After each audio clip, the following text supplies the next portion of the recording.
Historically, Stroubles Creek has been very impacted by the agricultural use and increased housing development around it. So even though it's a smaller tributary and it would be expected to have a good population of adult emerging aquatic insects, that hasn't really been the case. So the ultimate goal of my research is to evaluate how these microhabitats within a small tributary affect aquatic adult insect emergence patterns, especially as those tributaries are facing ongoing anthropogenic issues, which is great to do on Stroubles because it is such a well-studied creek with such well-documented restoration efforts. Yeah, that's somebody.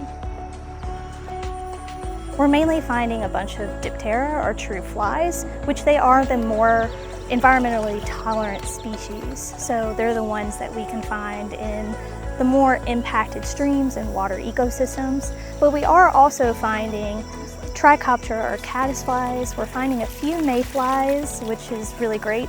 So we actually weren't able to find those years prior, but we're starting to find them now, which does mean that there is some impact that's a positive impact on the stream.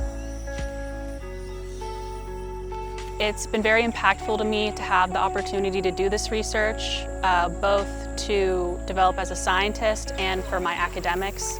I'll be attending the American Indian Science and Engineering Society National Conference this October, and it's just really great to see my research culminate in an opportunity and an end goal like getting to present a poster, especially as an undergrad.